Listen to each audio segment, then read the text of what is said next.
want a landslide that's too big, too big.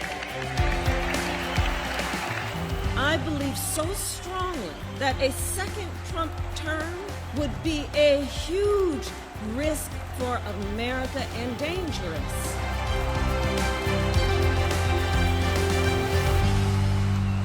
So this is easily the closest election in a generation in the United States. It's on a knife's edge between Kamala Harris and Donald Trump. Now, we talk about how the United States is so deeply polarized between the red states and the blue states, between Democrats and Republicans, but it might actually just boil down to a question of demographics. It could be deep polarization between genders and between races. Let me explain that. Let's look at the level of support that both Kamala Harris and Donald Trump have when it comes first to white voters, and we'll specifically look among white men. Very interesting statistic this. The level of support for Harris and Trump among white men, Harris only 40%, so only 4 out of 10 white male voters are enthused to vote for her. Trump, on the other hand, has a 14-point advantage. 54% of white male voters seem to favor Trump, and the reason for that is the biggest issue in this election cycle for white male voters is the economy. And overwhelmingly, white male voters are supporting Donald Trump. Like I said, it's a 14-point lead when it comes to white male voters that Donald Trump has over Kamala Harris, primarily because white males overwhelmingly feel that the economy is in bad shape. The last 3.5 years of Biden and Harris has left them economically worse off, and therefore, amongst white men, Harris has considerably less support when it compared to Donald Trump, her challenger. But what about white women? Here, the narrative completely changes because Harris, if she wins, would of course become the first ever woman president of the United States. Not just for that reason, but Harris seems to have overwhelming support amongst white women. 56% of white women are inclined to vote for Kamala Harris, whereas only 38% are inclined to vote for Donald Trump. Now, this could be, and you guessed it, because the biggest issue for white women, particularly college-educated suburban women who are a very swing constituency, if you will, and we saw evidence of that in the 2022 midterms, for them, the biggest issue is abortion. After the overthrow or the overturn of the Roe v. Wade historic judgment of the U.S. Supreme Court, women, and particularly white women, are inclined to supporting Harris because of the stand of the Republican Party and Donald Trump, their candidate, on the issue of abortion. Historically, too, Democrats have been pro-abortion, whereas the Republican Party has been pro-life. Now, the problem for Donald Trump, particularly in the white women support, is that it's historically low. If you were to look at Republican candidates over the last 3 or 4 election cycles, in 2012, when Barack Obama won re-election, Mitt Romney, his challenger from the Republican Party, had a 9-point advantage over Barack Obama when it came to white women. So 9% more white women voted for Mitt Romney than they did for Barack Obama. Even when Trump ran for the first time in 2016 and he was taking on Hillary Clinton, a white woman herself, Donald Trump had a 3-point advantage with white women against Hillary Clinton. And then in 2020, the last election cycle, he increased that gap. In 2020, Donald Trump had 7 points more of white women voting for him as opposed to Joe Biden. In fact, he had 53% support of white women and Joe Biden had only 45 or 46%. But here's where the problem is for Donald Trump. In this election cycle, his lead of 7 points from 4 years ago amongst white women has dropped to just 1 point. White women, particularly suburban women, have tended to vote Republican, but that margin from just 4 years ago has come down significantly. Donald Trump has lost 6 points compared to how much he got last time, the support that he had amongst white women.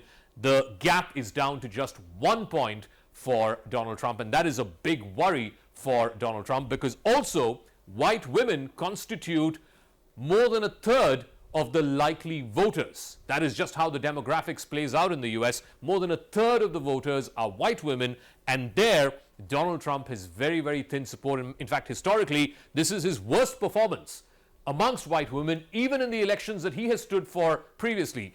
You compare it to 2016, you compare it to 2020, this is his worst standing when it comes to white women. Donald Trump is increasingly unstable and unhinged.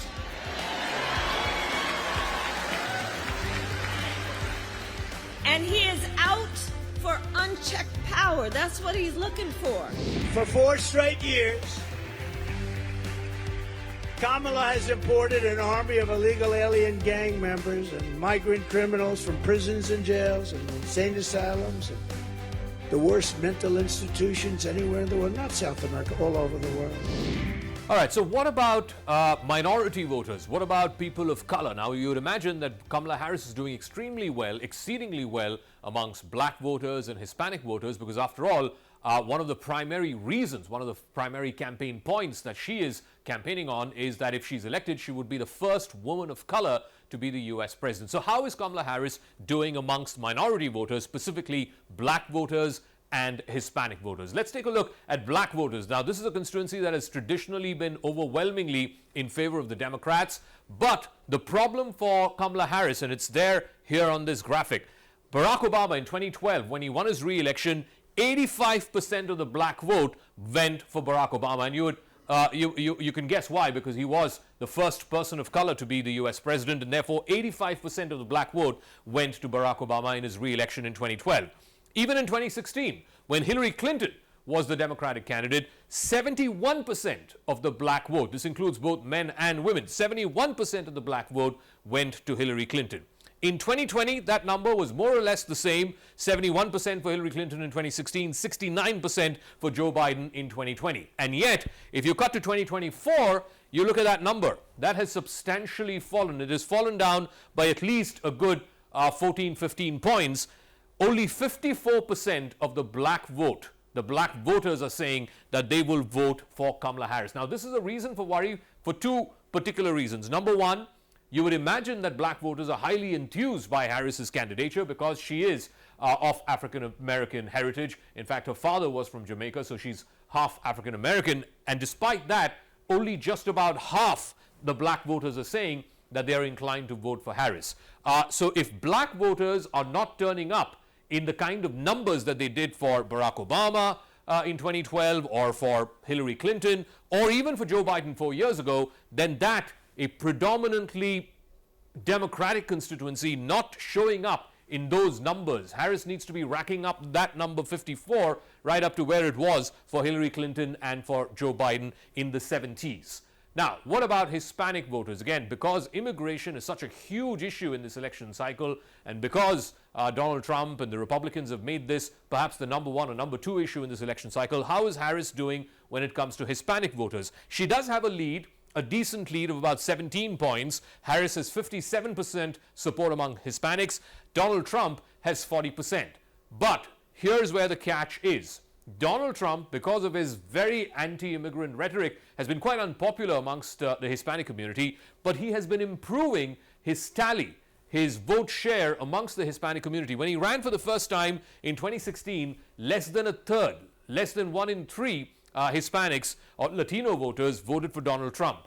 That was the first time he ran in 2016 and when he defeated Hillary Clinton. 4 years after that, that jumped significantly, went up from 28% to 38%. There was a 10-point jump when he ran for the second time in 2020, the election that he lost to Joe Biden. And today, he's managed to improve that just a bit more. Another 2 percentage points added to the Hispanic support that Donald Trump gets. So 40% of Hispanics are saying that they are willing to support Donald Trump despite his very, very anti-immigrant rhetoric. So both amongst the black community and the Latino community, communities where Harris would be hoping to rake up the numbers much more than where they currently are, 2 of her core constituencies, she's not getting the kind of support that an Obama did or a Hillary did or even a Joe Biden did 4 years ago. That is a cause of concern for the Harris campaign.